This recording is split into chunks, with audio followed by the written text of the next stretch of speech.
کہ میں اپنی راویوں کی کتاب میں سب سے پہلے کون سا نام لاؤں گا؟ محمد صلی اللہ علیہ وسلم. حالانکہ انہوں نے الف سے لے کر یا تک ڈکشنری جمع کی، لیکن انہوں نے کہا میرے پاس الف سے شروع نہیں ہوتا، میرے پاس میم سے شروع ہوتا ہے، کیونکہ راویوں کا تعلق اللہ سے نہیں انسان سے ہے. انسانوں میں سب سے افضل کون ہے؟ محمد صلی اللہ علیہ وسلم. میں اپنی ڈکشنری کی شروعات میم سے کرتا ہوں، کیونکہ محمد صلی اللہ علیہ وسلم کا پہلے میں ذکر کرنا چاہتا ہوں. اس کے بعد انہوں نے الف با تا سا کہا، یعنی اس کے اندر انہوں نے بتایا کہ محمد صلی اللہ علیہ وسلم کا آپ کے نام سے جڑ جانے سے آپ کے نام میں شرافت اور عزت پیدا ہو جاتی ہے. الحمدللہ تاریخ میں ہم دیکھتے ہیں کہ دنیا میں محمد صلی اللہ علیہ وسلم کا نام جتنے ناموں میں پایا جاتا ہے شاید ہی کوئی شخصیت ہوں گے جتنے اتنے نام پائے جاتے ہیں. اتنا بے عزتی کرنے کے باوجود بھی الحمدللہ وَرَفَعْنَا لَكَ ذِكْرَ، اللہ تعالیٰ کہہ رہے اے نبی صلی اللہ علیہ وسلم ہم آپ کے ذکر کو بلند کر کے رہیں گے. وَبْعَثْهُ مَقَامًا مَحْمُودًا الَّذِي وَعَدتَّ، ہم اپنی دعا میں کہتے ہیں اے اللہ تو نے وعدہ کیا محمد صلی اللہ علیہ وسلم کو مقام محمود عطا کرے گا، اے اللہ تو عطا کر تاکہ ہم قیامت میں سفارش کے مستحق بن جائیں. اللہ تعالیٰ قرآن مجید میں ارشاد فرما رہے ہیں سورہ ہجر سورہ نمبر 15 کے آیت نمبر 94 اور 99 تک، 94 سے لے کر 99 تک، اِنَّا كَفَيْنَاكَ الْمُسْتَهْزِئِينَ، اے نبی صلی اللہ علیہ وسلم آپ کی طرف سے مذاق اڑانے والوں کی، آپ کے جو مذاق اڑانے والے ہیں تو ہم ہی کافی، اللہ تعالیٰ کرے ہم کافی. وہ طاقتیں جو آئیں گی محمد صلی اللہ علیہ وسلم کے خلاف اڑا دی جائیں گی، وہ کتابیں جو لکھی جائیں گی اور ناپید کر دی جائیں گی، وہ شخصیتیں جو اٹھیں گی ان کو ملیا میٹ کر دیا جائے گا. محمد صلی اللہ علیہ وسلم کے نام کو، محمد صلی اللہ علیہ وسلم کے تعلیمات کو اللہ سبحانہ تعالیٰ گرنے کبھی نہیں دے گا. اتنے سارے حملے تاریخ میں ہوئے ہیں اور آج بھی ہو رہے ہیں. اگر آپ ذرا پیچھے جائیں گے تو یہ جو قیصر و کسریٰ کی حکومتیں تھی جو بعد میں چینج ہو کر یہ صلیبی کروسیڈ وار میں، امام ذہبی رحمت اللہ علیہ کہتے ہیں کہ ابن تیمیہ رحمت اللہ علیہ اور ہم سب مل کر ہم نے صلیبیوں کو ہرا دیا، ایک طرف ہم نے تاتاریوں کو ہرا دیا، تو دونوں کی طاقت کمزور پڑ گئی. اور آگے چل کر پھر اس کے بعد ہم دیکھتے ہیں کہ 1258 کے بعد سے جو زمانہ آتا ہے وہ زمانہ ہے 1505 کا. یہ وہ زمانہ جبکہ ہندوستان میں بابر صاحب انٹری لے رہے تھے، اور ادھر 1550 کے دوران میں مارٹن لوتھر، آپ جانتے ہیں یہ وہ شخص ہے کہ جس نے کیتھولک کے مقابلے میں پروٹیسٹنٹ، عیسائیوں میں ایک نیا فرقہ اس نے ایجاد کیا، پروٹیسٹنٹ جس کو ہم کہتے ہیں. 1550 کا زمانہ، جس وقت پر ہندوستان میں بابر صاحب انٹری لے رہے تھے وہاں پر عیسائیوں کے اندر ایک ہنگامہ تھا کہ مسلمان تاریخ میں ہم کو ہراتے چلے گئے، یہاں تک کہ آپ جانتے ہیں کہ 1505 یہ زمانے تک ٹرکی فتح ہو چکا تھا. محمد فاتح جو تھے، محمد فاتح نے ٹرکی کو فتح کر دیا ایک مسلمان نے جا کر، اور اس کا نام تھا استانبول، اور عیسائیوں کا گڑھ تھا. ٹرکی کیا تھا؟ عیسائیوں کا گڑھ تھا. ابھی آپ دیکھتے ہیں ترکی، جیسے آپ ٹرکی مارتے ہیں تو ایک بڑی مسجد بتائی جاتی ہے، یہ ایریے میں عیسائیوں کا گڑھ تھا. انہوں نے مسلمانوں کو چھیڑا، ہار گئے. یہ لوگ کہتے ہیں جب بھی ہم مسلمانوں کو چھیڑتے ہار کیوں رہے؟ چھیڑتے بھی ہیں پھر ہارتے بھی. لیکن تاریخ پڑھانے والے ہم کو ایسے پڑھاتے ہیں کہ مسلمانوں نے جا کر زبردستی سے حملہ کیا اور نتیجے میں فتح کر لیا. تاریخ ہم کو ایسا پڑھاتے، جبکہ اصل تاریخ تو یہ ہے چھیڑا تم نے ہارے تم، یہ اصل طریقہ. تم جب چھیڑے تو ظاہر بات ہے اپنے دفاع کے لیے کچھ کرنا پڑے گا. وہ دفاع میں تمہارا ہاتھی ملک سے نکل رہا ہے تو پرابلم تمہارا ہمارا نہیں ہے نا بھائی، چھیڑو مت. پھر تم چھیڑتے کیوں ہو، پھر لیتے کیوں؟ یہ طریقہ ہے سمجھنے کا، نہ کہ الٹا طریقہ ہے. تو جو استانبول تھا، محمد فاتح نے کہا آج سے اس کا نام استانبول نہیں ہے، اسلام بول. فارسی یہ جو ترکی جو لوگ تھے نا، فارسی، انگلش اور عربی، فارسی عربی سے ملتی جلتی بولنے والی، اس سے مکس کرنے والی قوم تھی. تو انہوں نے کہا استانبول نہیں، اسلام بول. اس کو جیسے ٹرکی فتح ہوا، یورپ کے لوگوں کو انگار لگ گئی، کہا کہ یہ مسلمانوں کو کچھ کرنا چاہیے. اب پھر نئی طاقت ابھری مسلمانوں کے خلاف، ایک طرف سے کمیونزم اور دوسری طرف سے کیپٹلزم. اگر آپ جانتے ہیں کہ یورپ کے اندر جو بہت بڑے پیمانے پر کمیونزم کا غلبہ ہوا، اور اسی طریقے سے یورپ کے اندر بھی اور پھر امریکہ کے اندر بھی. 1492 میں امریکہ دریافت ہوا، 1452 میں یورپ نے آنکھیں کھولی کہ کیا تو بھی ہو رہا ہے، مسلمان تیزی کے ساتھ آگے بڑھتے جا رہے ہیں. ٹرکی فتح ہوا، اس سے پہلے اسپین فتح ہو چکا تھا. جس وقت پر ٹرکی فتح ہوا اس کے فوراً بعد اسپین میں مسلمانوں کی طاقت اور مضبوط ہو گئی. تو ایسے وقت پر مارٹن لوتھر نے نعوذ باللہ یہ کہا ابلیس کی اولاد ہے، اس نے کہا نبی صلی اللہ علیہ وسلم اور صحابہ کے بارے میں. اور اس نے اتنے تقریریں کی. آپ جانتے ہیں پروٹسٹنٹ آج بھی کیتھولک کے مقابلے میں مسلمانوں کے خلاف زیادہ ٹھہرتے ہیں. شیخ احمد دیداد رحمت اللہ علیہ کے مقابلے میں جتنے بھی ڈیبیٹ کرنے والے اس میں اکثر کا تعلق کیتھولک سے نہیں تھا، اس کا تعلق کن سے تھا؟ پروٹسٹنٹ تھا. یہ پروٹسٹنٹ نے کوشش کی کہ مسلمانوں کے خلاف زہر گھولے. جب انہوں نے دیکھا کہ حملہ کر رہے تو الٹا ہمارا ملک جا رہا ہے، حملہ کر رہے تو الٹا ہمارا ملک جا رہا ہے، اس کے بعد سے اس نے کہا کہ مسلمانوں کے خلاف کتابیں لکھی جائیں. ایڈورڈ سیٹ کہتا ہے 18 کرسچن ایرا سے لے کر 1950 تک 150 سال کی مدت میں 60,000 کتابیں اسلام اور مسلمانوں کے خلاف لکھی گئی. اب دیکھیں کتابوں کے ذریعے سے حملہ ہو رہا ہے. ایک زمانے میں فوج کے ذریعے سے حملہ ہو رہا تھا، اب حملے کا رخ بدل گیا، اب کتابوں کے ذریعے سے ہو رہا ہے. 1950 تک کتابیں جو لکھی گئی 60,000 کتابیں اسلام اور مسلمانوں کے خلاف لکھی گئی. آپ اسے اندازہ لگا سکتے ہیں کہ یورپ کی طرف سے جو بھی کتابیں لکھی جا رہی ہیں، امریکہ میں جو لوگ بھی آزادی کے نام پہ، فریڈم آف اسپیچ کے نام پہ جو لکھ رہے ہیں، وہ پرانے جو کچھ بھی ان کے آبا و اجداد کا جو زہر تھا یا اس وقت پر جو کتابیں پھیلائی گئی تھی اسی کو مووی کی شکل میں لائے گئے. اس کا مطلب نکلا کہ اس کے پیچھے ایک ہسٹوریکل پرسپیکٹیو بھی ہے، ایک ہسٹوریکل بیک گراؤنڈ بھی ہے. یعنی وہ لوگ چاہتے ہیں کہ ہمیشہ مسلمانوں کو الجھا کر رکھے، کیونکہ مسلمانوں کو جب بھی خاموش چھوڑ دیا جائے گا تو یہ تیزی سے پھیلنے والی قوم ہے. آج کے دور میں الحمدللہ ہم دیکھتے ہیں جس وقت پر اسپین گر رہا تھا تو اس وقت پر وجہ کیا نظر آ رہی تھی؟ کئی وجہ میں سے ایک وجہ یہ تھی کہ وہاں پر اللہ کے بارے میں گستاخی کوئی غیر نے مسلمان کر رہے تھے، یعنی اللہ کے ناموں کا انکار. بغداد کی جو حکومت گری، اینالائز کر کے دیکھا گیا اللہ کے بارے میں کیا خلق قرآن، آپ نے سنا ہوگا قرآن جو ہے، یہ قرآن جو ہے اللہ کی صفت کلام نہیں ہے.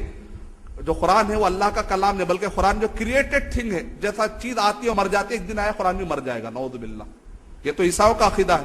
عیسائی کہتے ہیں نا عیسیٰ علیہ السلام ورڈ آف گاڈ ہے، کہتے اللہ نے جو ان سے کن کہا تو وہ کن کا ورڈ جا کے انسان کا فارم لیا، وہی عیسیٰ علیہ السلام کہتے وہ لوگ. اس لیے کیا کہتے ہیں؟ عیسیٰ علیہ السلام کلام اللہ ہے کہتے ہیں، کلیمت اللہ کہتے ہیں، اللہ کا ورڈ جو جسم بن گیا. اس کو انسان نہیں مانتے وہ لوگ، کہتے انسان کی طرح نظر آتے تھے لیکن حقیقت میں کیا تھے؟ وہ ورڈ آف اللہ. تو مسلمانوں کے اندر بھی عقیدہ ہو گیا تھا کہ جب ایک ورڈ سے عیسیٰ آ سکتے ہیں تو اللہ کے کلام سے پورا قرآن کیوں نہیں آ سکتا؟ تو یہ بھی کریٹڈ تھنگ ہے. تو نعوذ باللہ جب ان کا عقیدہ خراب ہو، مسلمانوں کا عقیدہ خراب ہو اللہ کے بارے میں، رسول اللہ صلی اللہ علیہ وسلم کے بارے میں، یہ گستاخی نیند میں یا بھول کے بھی نہیں کرنا. اس لیے ہمیشہ دعا کرنا ربنا لا تؤاخذنا ان نسینا او اخطانا. تاریخ کی حکومتیں نہیں ٹھہر سکے تو میں اور آپ کیا ٹھہریں گے؟ لیکن پلٹ کے دیکھیے ہمارے شادی بیاہ آج کے اللہ اور اس کے رسول صلی اللہ علیہ وسلم کی شان میں گستاخی کرنے کا ذریعہ نہیں بن رہے.